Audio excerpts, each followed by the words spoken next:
Welcome, everybody, to the Sports Experience Podcast. I'm one of your hosts, Chris Quinn, with my co-host, Dom DiTolla. and we're just a couple of comics who love sports, love talking about sports. And on this episode, we're going to talk about the 93 NFL free agent frenzy.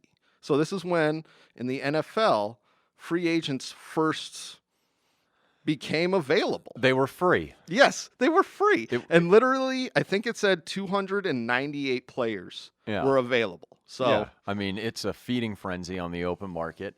And because of the rule, once you've played 5 years and you're a veteran, you get to sign with whoever the hell you want, and whoever wine and dines and 69's you the best. Well, so now this includes all of these backlogged players who never got free agency. So it's the biggest free agency market you will ever see. Yeah, honestly, the biggest free agency market you'll ever see, and the crown jewel of said free agency market. Got to be Reggie White, Minister of Defense. And he is such an important cog in this machine of free agency. It's so great that he's the best free agent to go out there because he was this name on this lawsuit. Oh, yeah, no, I mean, and we had talked about in our previous episode where once he signed on and said, everything you're doing is bullshit, NFL. It's like, okay, all right, we better make some concessions here. Not MLB concessions because they're still assholes, but still some concessions. Definitely some changes because they, like we said, the fear was finally put in the NFL,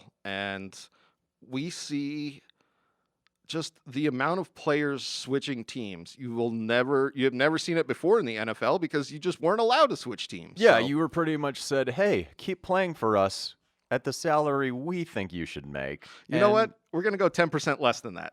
That was something else that I saw about re-signing players was teams had the option to give them 10% less than they did last year. Which is so wrong. It's so messed up. All I envision these NFL owners, even though they're not as far as outward appearance, I look at them as like late 19th century business tycoons who just like, oh, a strike. Well, let's just bring in those Pinkertons and crack some skulls now, won't we? I was thinking maybe even from like Louisiana. You know what I mean? Just like, oh, are they getting overheated? Let them go then. Just like a genteel gentleman. Yeah, for some reason. Like Cartman in that episode when he goes to see you and he's like, oh, I'm sorry, student athletes. Yes, no, exactly. Literally exactly that. But, the plantation mentality is gone. 93, it is the wide open Wild West, and Reggie White is that crown jewel of free agency, and he has a lot of suitors. Pretty much any team that thinks that they can get him are going after him. Oh, yeah, no, I mean, like, any team with money or prestige wants him. Well, this is what I found so interesting was he gets all these offers from all these teams, and the Packers is literally a team that he was just like, they weren't even in my, like, I wasn't even thinking about them. So this is a very pivotal year for Green Bay, for those of you who aren't Packer fans or aren't familiar with NFL history. So from 1967, after they win Super Bowl II, until 1991, after Lindy Infante is fired, they are an absolute train wreck of a franchise. Yeah, they're like the Patriots of... Yeah, they really were. Yeah. Is what happens is Green Bay is the smallest professional sports market outside of Quebec City at this time. Like, just the smallest in terms of population. There's not a lot of marketing opportunity. Coupled with the team being god-awful. Green Bay is where you sent players who were rabble-rousers, who wanted more money. A good example of that, probably should have brought it up in the last episode, was John Jefferson, ASU grad. I don't know if he's a grad, but he played there and just dominated the hell out of U of A. But all-pro wide receiver for the Chargers, part of Air Coryell, wanted more money. Gene Klein got sick of his bullshit, and guess where he sent him? Green Bay, and his career completely fizzled out. That's so interesting. Yeah. But that's where a lot of these players went that had, disciplinary problems. Tony Mandarich, we brought Tony up in that Mandarich, 89 draft thing. He referred to Green Bay as a village. He didn't want to play there. I know. But in 92, they make arguably one of the momentous coaching hires in NFL history. I'm not a Packers fan by any means, but they hire 49ers former quarterbacks coach, offensive coordinator Mike Holmgren to right the ship. And in 92, in the second game, after Don the Magic Man Mikowski goes down, they put in this drunkard, future Vicodin addict, and Hall of Famer Brett Favre at quarterback. And they finish, even though they don't make the playoffs, they finish 9-7 and have a winning season. And they see that he's a viable quarterback. And what Holmgren does is bring respect to that franchise and say, like, look, we have some really good pieces in place. We have Brett Favre. We have Sterling Sharp, who in my opinion should be in the Hall of Fame. He was almost every bit as good, and this is very controversial, but I believe it, and I know his younger brother who's in the Hall of Fame, Shannon Sharper, believes this. He was every bit almost as good as Reggie White. He set the league record for catches in a season, obviously broken later on, but I mean, he was the one that helped make Favre really good. They had an up-and-coming offensive line. They were drafting really well, guys like Edgar Bennett. Their defense was finally starting to come together. They were just missing a minister. They were missing that star that Sharp was on offense on the defensive side, but they have potential. And Holmgren is very competent. He has great guys on his staff, like on offense, like Steve Mariucci, John Gruden, Andy Reid, Marty like Morningway. You could hear these guys as head coaches now or something. At some point. It's not like any of them are coaching in the NFL still today. But so Green Bay is kind of up and coming. They have the pieces. The NFC Central is being led by Detroit for whatever reason at this time in the weird Bobby Lane post era. Yep. But Reggie White has suitors. He's got Washington coming off a Super Bowl victory a couple years ago. Philadelphia obviously wants him back. To re-sign. Yeah. Detroit wanted him. The Phoenix Cardinals wanted him. The Cardinals tried to make so many deals in this, and almost nobody went. Well, it's the early 90s Phoenix and a team owned by the Bidwells. I think we know what happens. Yes, exactly. But I went through all these deals, and it was like the Cardinals tried, and were rebuffed. Give them credit they get the participation trophy. They do. But the Jets wanted him. The Falcons wanted him. Even the Seahawks did. It's funny. There was a Deion Sanders quote because he was playing for Atlanta at the time, and he said, "Yo, man, Reggie, you sign here, I'll buy you a goddamn church."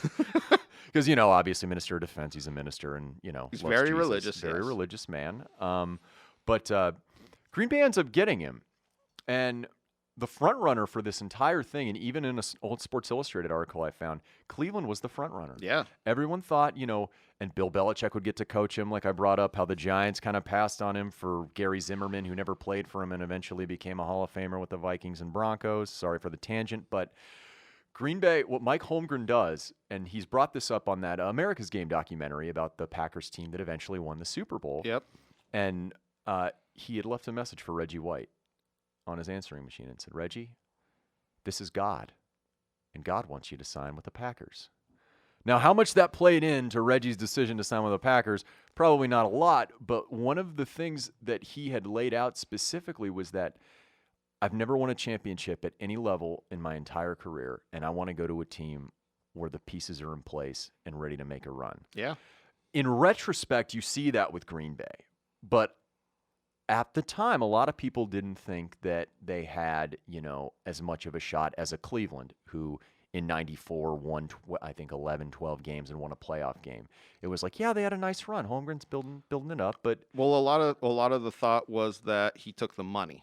Yeah. So this is the first time in which the big money contracts, we kind of laugh at what they are now, but he took $16 million over 4 years. And a lot of people were saying, I was just like, well, that's the money calling essentially. Yeah. But he was like, what he saw and what the interviews, if you go back and look at him, he was like, no, this was a viable team that I know could win a championship. This is a young team who, by the time I'm nearing the end of my career, will still be good, and I can still be a viable player. Because when you look, and I always, I've mentioned it before, crown jewel. He is the crown jewel of this class. 8 years in Philly, 124 sacks in 121 games, 7 times Pro Bowl, 6 times All-Pro. He had the 1987 Defensive Player of the Year in a time when the defenses in the NFC were utterly insane with pass rushers. He was, part of the dynamic duo between him and the tragically departed Jerome Brown up front for the Eagles. I mean, that was the guy of this class. And because he was the one that stepped in before, everybody wanted to follow him. He parted the Red Seas of oppression. That's so what he did. And like we keep saying, he was the best free agent. So that's why he had all this clout, essentially, and all this, and I wonder if if somebody with his name didn't go on this free agency market, if all these players would have followed him, because we see almost like half of the quarterbacks switch teams, half of the starting quarterbacks. We see a bunch of bad contracts getting slushed out because there's just a misunderstanding of what these players are worth. Yeah, because the NFL had never dealt with that before. No. And a lot of these owners for bad franchises were just like, God, we need people in the seats. Let's just sign this guy. He played on a good team. Yeah. It doesn't matter if he fits in our system. It doesn't matter if he's a douchebag. It almost like they weren't scouting to the level that they do, that the salary cap essentially made them do. And teams are guilty of that now. They'll just throw money at dudes to put asses in seats, not knowing like where they match up, and the players will chase the money idiotically when they could have eventually made more going to a more stable organization or a better fit. But hey, that's free agency. That's Are you bringing up the Cleveland Browns right now? You talking Browns? You talking Mayfield? Yeah. I'm talking now. But let's talk about the Browns because they went out and picked up probably the best quarterback of this. Yeah, Vincenzo Testaverde. We always love that name. We always joke in my family. My parents used to call him Vinny Greenballs because Testaverde in Italian is it actually means green head, but testes. Balls. Oh, that's perfect. Yeah, so we called him Vinny Greenballs. That's perfect. He, the colorblind quarterback, eventually made a Pro Bowl. He was the quarterback on that '94 team that won a playoff game. That was actually their last playoff run. Yes. But if you think about it, so he's the best quarterback. If the Browns had picked up Reggie, they really could have been a great team. Yeah, and at that time, what a lot of people don't know about Browns history is that in 1993. By 92, Bernie Kosar's elbow was really giving him some issues. Bill Belichick, who came in 91, inherited Bernie Kosar. Not a really big fan of Bernie Kosar. And in the middle of 1993, and I'm sure this is specifically why they signed Vinny after he got the absolute hell beat out of him in Tampa and just completely sucked, not a lot of which was his fault, just the incompetence of Hugh Culverhouse and their ownership group. Yep. Middle of 93, they cut Kosar. Everyone in Cleveland hates Belichick at that point, but he inserts Testaverde and makes them a competent organization, which was a huge move for them. Yeah. And it really saved his ass and allowed him to coach in that 94 and then 95 when they, moved. But, Vinny was a good quarterback signing for them. Another good one was Jim McMahon jumped. I was just going to bring him up. The punky QB, Super Bowl shuffling his way from Philadelphia. Yeah. To Minnesota. No, from the Bears. No. He had gone from the Bears. Oh, he went to the Bears. Oh, okay. He went from the Bears in 88 to the Chargers in 89, and then by 91, he was in Philly. Okay. I just always think of Jim as a Bear. I mean, obviously you should, yeah. But he had made his way to Minnesota, where they had some quarterback issues with Rich Gannon, eventual NFL MVP, but he was at the beginning of his career, and Sean Salisbury, so they needed a little bit of an upgrade at that spot. Shit, man. So you had quarterbacks changing teams. You had a lot of defensive players. I want to get into our next player by going over after the 92 season. The Steelers had lost 3 of their 4 starting linebackers. Oh, yeah, you brought this up. The Steelers really lost a lot of players in this free agency. They lost inside linebacker David Little to retirement, obviously. You still keep Greg Lloyd. Thank God that they kept Greg Lloyd. He was one of my all-time favorites as a kid. You lost Brian Hinkle, another inside linebacker. And then you lost Gerald Williams, who was their outside linebacker pass rusher. Yeah. And they also lost Hardy Nickerson, who was their starting inside linebacker, a fantastic player. Who went to Tampa Bay. And throughout, even in Pittsburgh, he was in the top 10 in tackles every year. He was just a mean SOB playing patrol in the middle of the field. Yeah. I mean, those Tampa defenses, especially that 99 one where you had him and Brooks and Sapp and Lynch and, good cornerbacks like Donnie Abraham. I mean, that is, oh boy. That's a party hard lineup. Yeah, that was unfortunate that they lost Nickerson, but what they end up doing, in addition to drafting Chad Brown, who became a fantastic Pro Bowler for them in the Seahawks, another guy they eventually lost to free agency. Yep. They pick up one of the best pass rushers and future Hall of Famers, and who died just last week. Yep. Very sad. One of my all-time favorites and a good, close personal wrestling friend of Ric Flair. Woo! Kevin Greene. Yeah. which what they were saying probably was like the second best defensive player to be picked up. So the Steelers lost a bunch of Linebackers. I mean, they were linebackers. decimated. Yeah. They were horribly decimated. And this is what I feel like a lot of NFL teams feared, was losing a bunch of one position, not having this depth that they accumulated. And yeah. it you could see the Steelers didn't have a great team for a couple of years there. And Kevin Greene is on the open market because he had fallen out of favor in Los Angeles with the Rams because they changed their defense under actually Jeff Fisher at the time to utilize him less and highlight his strengths more. Now, Greene at this point is in his early 30s, kind of like Reggie. Now, people were like, oh, well, what's he going to do? I think it's a good signing, maybe some depth for a couple of years. You know, he's still a good player. I mean, 72 and a half sacks at that point in his career, one Pro Bowl in 89, but he just didn't fit in with what the Rams were doing. Yeah. Then he decides to go to Pittsburgh, and Blitzburg is created. I mean, you had the Steel Curtain in the 70s, early 80s, but like this is the time when I started watching football and getting into it. And pairing him with Lloyd, the quiver and quake combination, it was a match made in heaven. He was a match made in heaven for that city, the way that he played. Like, just play like his hair was on fire. Yeah, you didn't know which one was coming at you if you were the quarterback. But Yeah, you knew or they were both of blitzing them. one of them. Yeah, or both of them. Yeah, you're right. The defense in that era was great. And he signs a 3-year deal with them, and they make the playoffs all 3 years, make one Super Bowl, should have made 2, but 35 and a half sacks in those 3 seasons and just absolutely dominated. I mean, that's one of those situations in free agency, and they weren't paying him a lot of money. No. It's just fit is so important, and he walked into a great organization who, after 3 years, eventually couldn't afford his services and went with the younger players, which thankfully they had enough depth at that position to continue competing. But, Yeah. man, he was so good. God, I miss him. Well, let's talk about, because it seems like the Steelers kind of lost and won essentially on free agency in this free agency frenzy. The Cardinals really lost all of their stars almost. I mean, they picked up an okay quarterback and they picked up an okay receiver, but Yeah, they got Steve Berline and Gary Clark. Yeah. But Gary Clark only played for 2 years. Yeah. And it's one of these things where they lost essentially the best cornerback in the league to the 49ers. Mm-hmm. Who was that? McDonald? Tim McDonald. Yeah, great safety. Great safety. Yeah. One of the best safeties ever. So we see these teams essentially in these smaller markets kind of losing, and these teams in these bigger markets kind of winning on this free agency, where the stars are like, hey, I'm not going to stick around.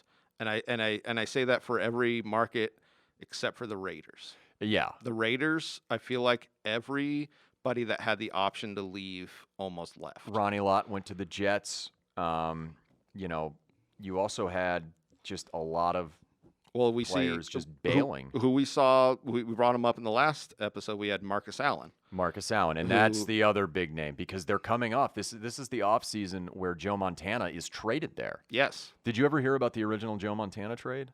No, but this is another thing about the Cardinals was the Cardinals tried to come in for that trade. That was exactly what I wanted to say. The Cardinals tried to get him, and Montana went to the front office, much like Steve Young. He was supposed to be traded to the Cardinals, and he was like, I want no part of this. Trade me somewhere that doesn't suck. I don't care if I have to back anyone up. Yeah. Montana was like, just trade me to a competitive team. They don't even have to be in the NFC, just not the Cardinals. Yes, and then the Cardinals go out and, I mean, they signed a good quarterback, but you could see the pieces that they tried to put in place, and no player was like into it. It's like me hitting on any woman over a 3. Now we're talking. It's like you made the effort, but it's just not going to happen for you there, Chief. I'm not going to give you the eye contact that you want, woman. Calm down. But it's such an interesting thing because if you're a fan throughout the 80s, you never see players go to a different team. You never, you never hate players individually for trading teams. And this is like this first era of and what we see. Of anybody that wanted to leave the Raiders, Marcus Allen is the one that should have left because Al Davis tried to destroy his career. Well, he was like 32 even when he left. So he was old. He's old for a running back. But what Marcus Allen and Marty Schottenheimer has talked about this. Marty Schottenheimer, Chiefs coach, hates the Raiders. Yep. Wants to do anything to stick it in their eye. Him and their general manager, the great Carl Peterson, they were talking about like, hey, we need some running back depth. Okay, Christian Okoye's gone. Barry Word, not going to do it for us. The Paul Palmer and Harvey Williams experiments didn't go very well. We need a stable veteran in our backfield. And when Marcus Allen went to the Chiefs, he was like, look, they haven't used me the last 3 years of my career. Though out of the last, I think, 4 seasons in Los Angeles, he carried the ball less than 100 times in 3 of those years. That's crazy. And he was ready. Him and Davis, they had their falling out. Davis is dead now. He never talked about it. Marcus Allen has talked about it only in regards to, I did something, he didn't like it. I don't know what I necessarily did, but he tried to sabotage me. He tried to ruin my entire career. And when he went to Schottenheimer and Peterson, he said, look, I'm 32. I understand that. Hey, everybody. Just want to take a quick break to let you know that our Sports Experience podcast is brought to you by Engle Studio here, and they're here in Tucson for all your recording needs. But I'm on track to make the Hall of Fame, and if you've seen anything about the usage of me the last 4 seasons, I got fresh legs. I'm basically a 28-year-old running back hitting the open market, and I can help you in any way possible, and I really want to stick it to Al Davis. Peterson and Schottenheimer heard that and were like, sold. Yeah, well, he proceeds to play for the Chiefs for like 5-6 years. So he plays until he's 37, 38, which is so crazy for a running back. It's such a testament to what a absolutely great running back. And if you watch any of his plays back then, he doesn't get hit a lot. No, and well, he's a very smart runner, though. Yes, not like hard hits, if you know what I mean. Yeah, the way I can describe the future Hall of Famer and Super Bowl MVP of Super Bowl 18 is that he's very tall. He's not like a typical running back. When Le'Veon Bell was in his prime, he's the only other running back I've seen who could do the things that Marcus Allen did because they're like tall and angular, deceptively fast, really, really smart, like high football IQ players as far as field vision and like starting and stopping like very quickly, even though you don't think they can, and very good receivers out of the backfield. And what helped Kansas City is not only do you have Montana, but you have a pass-catching fullback was actually smaller than Allen in Kimball Anders, is that, man, you have a really diverse offensive backfield. And Allen just fit it like a glove, and because of his leaping ability, he was always their goal line back, which led to him being an incredible asset for them. Like in 5 seasons, and this is a guy playing into his mid to late 30s, he had almost 3,700 rushing yards and 44 touchdowns. 141 catches for almost 1,200 yards and 3 touchdowns. I mean, it's absolutely insane. Yeah. And in 94, he really, really, stuck it in the Raiders' eye. Yes. Week 17, it's the last game ever played at the Coliseum. And mind you, Marcus Allen was beloved by all of his teammates in Los Angeles. They all could never figure out what Al Davis had against him. Yeah. They loved playing with him. He was apparently the greatest teammate ever. And when that game came on the schedule, because the winner of that game gets the last seed in the AFC playoffs, and Marcus goes off in that game. It's the last game played at the Coliseum. He never played a game in Oakland as a member of the Raiders. He was always L.A., USC, L.A. guy to the core. Even though he's originally from San Diego, L.A. guy to the core. And completely beat him, and Schottenheimer just kept feeding him in that game because you knew that he wanted to stick it to Los Angeles. It's one of my favorite things is when you see a player come back and they have that extra little bit of fire, and the coach feeds into it like, no, I'm going to give you the ball as many times as you want it. And it's like, hell yeah. And yeah, like you see, it's so, I wish we would have known what the riff between Davis and Marcus Allen was, but you feel like, especially with Al Davis, he was such a wild card that it could have been nothing. Yeah. Like easily. Yeah. It could have been nothing. But by that same token, him and Ronnie Lott, they took first express ticket out. Eric Dickerson, who was at the end of his career. He went to the Falcons from the Raiders. Yep. Yeah. I mean, everybody at that point was just kind of, I'm out. Roger Craig, I think, was on that team, and he went to the Vikings. Yeah. I mean, that's what I mean. There was a mass exodus from a couple of teams. The Eagles were particularly hard hit, too, not only with Reggie, but losing Keith Byers to the Dolphins. He was like their do-everything H-back. I mean, you're losing him and McMahon. I mean, you're It must have been such an interesting thing because you couldn't brace for it. You know what I mean? Where you have these players' contracts nowadays where you see they're ending, you're like, oh, we probably should draft for this or draft for that. You couldn't brace for this. It was just like open market. It's Yeah. such a great thing that happened in the NFL, this break of free agency. But then we also see players that re-sign with their team. Yeah, So and that was the weird thing that I kind of found out was that most guys didn't leave. no. They just stuck and stayed wherever they were at. And well, they saw that the contracts were going to go up, and they were like, Yeah. "Well, I don't know what they're doing over there," Yeah, like I mean, I might talk to some people, but Yeah. I'm entrenched here as a starter. We'll see what happens. Well, I mean, like Lawrence Taylor stays, and they were saying that he could have been one of the biggest deals. Yeah, but he was 93 was actually the last year he ever played Oh, okay. in the NFL. So I mean, he was basically at the end of his career and going for one last Super Bowl shot with the Giants. I'll tell you who I saw that I bet not a lot of teams went for was our boy, Charles Haley. Yeah. The Cowboys put a good contract in his Yeah. eye line, and I don't think other teams were jockeying for him, if you will. No, well, I think he knew he had a good situation in Dallas with Jimmy Johnson because, as we talked about in that episode, Jimmy Johnson was like, look, I want to talk to the training staff. I want to talk to the coaching staff.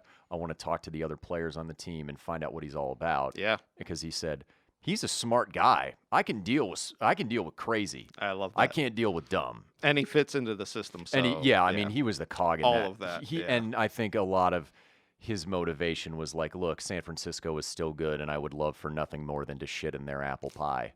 Like, George Seifert is still there. F that guy. Yeah. I'm going to team with this 8-man awesome defensive line rotation and just wreck shit. Well, this is where we see the Cowboys. Didn't the Cowboys win 94, 95? They won 92, 93, and then 95. And then 95. Because okay. in 94, what the 49ers do the is 40. take full advantage of free agency and Yes. bring in like Kenny Norton, Gary Plummer, and prime time. And then isn't in 94, isn't that when the salary cap is like certified? So in Yeah. 93, it's not. Yeah, 93 was the last of the uncapped years. That's what I mean. That's why the Oilers after 93 completely imploded and imploded to such an extent that they left town. Another team that signed an absolutely horrible quarterback for a huge contract was the Oilers. But what I was thinking about with the re-signing of all these players Yeah. was the Charles Haley, effect that the Cowboys went on and won, Yeah, no, and the Dolphins quarterback you're referring to was actually 94 because That's- Scott Mitchell at the end of 93 after Marino got hurt actually got to play. Oh, and yeah. he fooled everyone, and the Lions were like, we're a quarterback away, and then Bobby Lane came up from hell drunkenly and said, go fuck yourselves. That's awesome. But no, another good quarterback that moved, Bobby Hebert, went from Oh, the yeah. Saints to the Falcons. I mean, you had a lot of movement just kind of at all positions as far as Tunch Ilkin, former Steeler offensive lineman. He went to the Packers for a year. You had Don Maggs, an offensive tackle, go from the Oilers to the Broncos. He was a really good player in that run and shoot. Wade Wilson went to the Saints. He was a quarterback. Wade Wilson. Yeah, he was eventually Aikman's backup. Yep. And you had role players. Mark Carrier was a great receiver for the Browns and later Panthers. I mean, he kind of resurrected his career from Tampa after going to Cleveland. It was a different time in the NFL, and I think it was really good for the league and good for these players finally to be able to do it. Well, like we were saying in the last episode, it's the owners still have control, but it just keeps getting better for the players. So this was a collective bargaining agreement that ended in 2010, and Yeah. then they essentially did the same guidelines. Well, yeah, the 2010 one, though, this is where you see the weakness of the union and the inability of some of these players leading it to grasp reality is they were so concerned about these rookies coming in, making all this money without playing it down. Yes. So they got their way in terms of a rookie wage scale to help veterans on the free agent market. But what ended up happening, as a fallout just based on basic economics and the greediness of the owners, I mean, to protect their own pocketbooks, they're like, oh, rookie wage scale, this is incredible. When these veterans are no longer useful, we don't have to sign them, and we can draft a guy who makes The league minimum. Nothing. Yes. They're already slotted in. We already have an economic forecast of what these guys will make.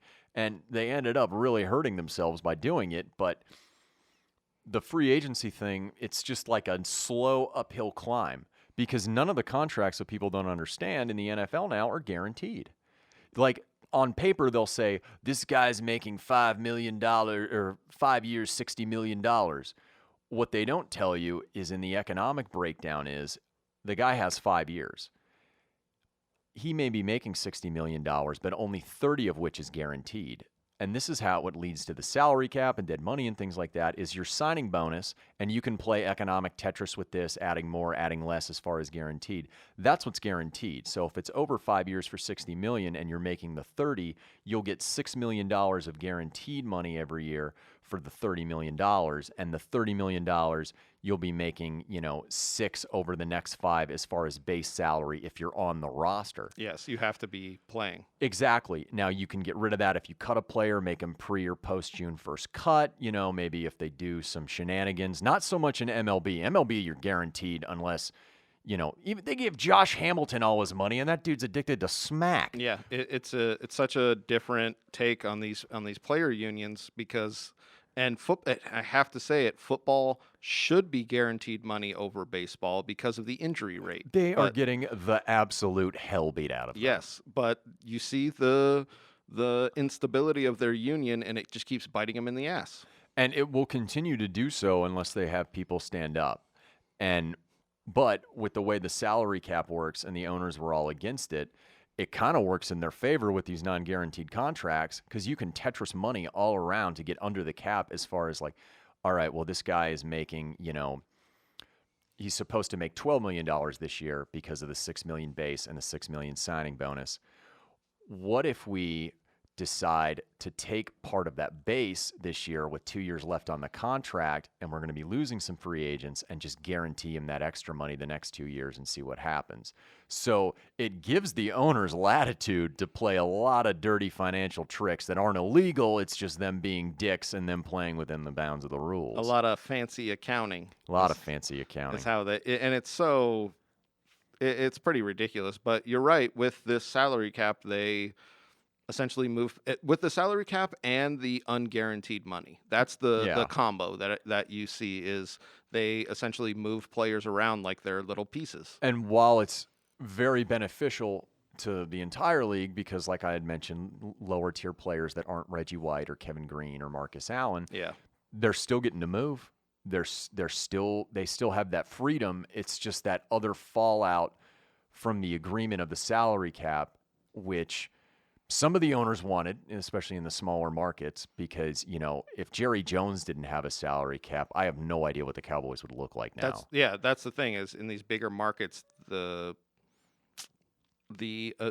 and I hate to say it, but they would buy out so many players that they would be so backfilled with them. You know what I mean? Like they'd be so deep in so many different positions that it would almost be not fun to watch. Well, that's kind of what happened to the downfall of the Cowboys is that they were so stacked from all of those Jimmy Johnson years that by 94 and 95, because they were already paying, their core, like the triplets and their best defensive players, all of this money, most of their salary cap to them, they were trading out in the draft out of the first round and even down in the second round because A, you're not going to be able to play these rookies because of the guys in front of them, and B, you're not going to be able to pay them either commensurate with their draft position. So by doing that, after 95 ends and these players are older, the entire roster and franchise just took an absolute shit. Because there's nobody coming up to take these places, and they're poor drafting and just poor decision-making overall for them. But the salary cap, while it was intended to create competitive balance, it also really hamstrung the players. Yeah, well, this is the misunderstanding that I feel like a lot of these owners have, and it's Jerry Jones, I feel like, being like, well, once these players are gone, I'll just buy more. And the market wasn't there. So, like, in 93, there's all these free agents. In 95, there's a lot less free agents available. Yeah. So, it's not going to be like, It's not a quick fix. You got to get back to drafting properly, and that's exactly what they ignored. They tried to squeeze blood out of the stone. And it's funny because in '94, when they instituted the salary cap, great story. If you were not under the cap by the day of the '94 NFL draft, the first day, the first round, you didn't get to participate. Really? So before the draft, there were teams. San Francisco was probably the biggest. They weren't offenders, but they were the one in the biggest amount of trouble. They had to trade future steroid user and insane person Bill Romanowski, to good linebacker, Pro Bowls, to Philadelphia. Oh, yeah. Because if they had kept him on the roster, they wouldn't have been under the cap. So they traded him for, I think, like a 3rd and a 6th round pick. Yeah, for not salary on their cap. Yeah, because when you get rid of, like in the NFL, when you trade a player, the salary goes away. It's not like baseball where like you see this a lot. Guys who underperform that are making just ungodly amounts of money, where you'll get rid of them not for proper compensation, but the other team is going to pick up the tab on X percentage of whatever left you owe them because 50% of their contract, and But like when you cut a player in the NFL, the only money that they're going to make is all related to their signing bonuses and guarantees. Those base salaries will affect you as far as what your cap number is. Like it'll take up a chunk of the cap, depending on when you cut them as far as the league year is concerned. But you don't have to pay any of that money. No. That's why it's all funny money, and you have to really look inside the details of it. And that's kind of what hurt the players more, because the owners, as they always did, colluded and bitched and complained about competitive balance. Yep. And if it was an uncapped league, which I hope one day it is, because it might force some ownership groups to just say, kind of like Cincinnati or maybe Arizona, to just throw their hands up and be like, I'm done, bring somebody competent in. I mean, that's what led to the Padres changing ownership to former Dodgers minority owners and them actually spending money and giving a shit. Yeah. Like, if the players, their ultimate goal, honestly, should be like Major League Baseball. It should be that goal where nothing is capped. You go in and make your guaranteed money, and you let the chips fall where they may. Competitive balance be damned. Yeah. No, I agree with that for the players' benefit. Yes, exactly. But like '93, as you know, we've been describing, this was such a momentous occasion. Like the NFL needed this. Yeah. They needed Reggie White. They needed Marcus Allen. They needed Kevin Greene to go somewhere and be like, look, just because your old team can't pay you or doesn't want you doesn't mean you can't go somewhere else and succeed in the right situation. No, yeah, it was the perfect storm, like I said earlier, with the TV money coming in and with the owners overstepping their bounds and being like, well, we're going to keep 37 of you without any, with unrestricted, the Plan B free agency. It was perfect for this to kind of blow up in their face. Yeah, but they still kept so much control. That is a testament to their power and savviness for them to be able to do that. The Plan B is nothing more than it's similar. It's not the same. It's very similar to what Major League Baseball has as far as a Rule 5 draft. Yes. And you're familiar with that, right? Yeah. Where you have your 40-man roster. You can take anybody who's not on the 25, like guys that are maybe played barely above single A, but they're really good, but young, and you have to keep them. If you take them from a team, they have to be on your roster for a whole year, on your 25-man roster. If you take them off, then they go back to their original team. Yeah, it's not like Plan B in that respect, but it's very similar. Like they're guys not can't be protected. I was going to say, if you don't play them that whole year, they don't become free agents. They essentially go back to their team and then cycle back in. But it's such an interesting thing for NFL. Yeah, and I that's why I loved researching this, because it was like the first time you saw free agency helping teams as far as, and Carl Peterson explained this, especially with Montana and Marcus Allen, when the Chiefs from about 93 to about 97 were one of the best teams in the AFC. They saw free agency correctly in the respect that you shouldn't build your team that way, much like Daniel Snyder has ruined the Redskins. But free agency is very helpful because free agency starts with the league year, and for like a month before the draft, you can go in and fill holes, and with nice pieces that can set out your draft board even further. You're not forced to build through the draft the entire time, as you can be like, okay, well, this guy, he fits in our system. He's making X amount of money. Let's make an offer and see what he says. Yeah, you don't have to build from scratch. You have guys with NFL experience, which has to be so valuable for these teams. Yeah, and this is the time, because of free agency, you saw the NFL draft change. Yeah. Because what they did, they went from 12 rounds in like 1991 to 9 rounds in 92, 8 rounds in 93, to 7 rounds in 94 because of free agency. Yeah. And then you have the undrafted class after that. So Yeah, I feel like this made the undrafted class, it made them more viable. yeah, because you're finding gems that would have been drafted before. Yeah. And they're just not. And now, because of the compensation picks, because of free agency, every year 32 extra picks are awarded to teams based on free agents lost, free agents signed, that formula we talked about. Yep. Is at the end of rounds 3 through 7, there are 32 extra picks.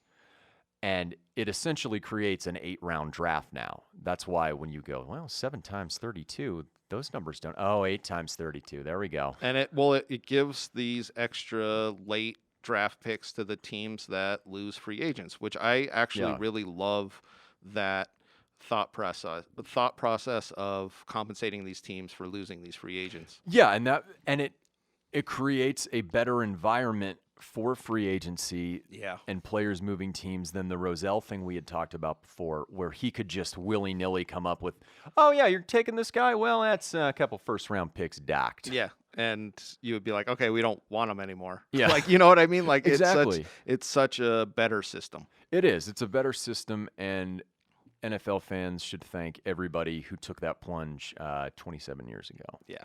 Thank you all very much. Thank you. Hey everybody, this is just a stock message at the end of every episode. We hope you enjoyed whatever athlete and or team that episode was about. Just want to say, give us a quick follow on all social media. We have a YouTube channel, the Sports Experience Podcast, and we're on Instagram, DiTolla Dominic, and myself, Quinn Comedy. So give us a follow all around. We're always recording right here at Engle Studio. Thank you all very much.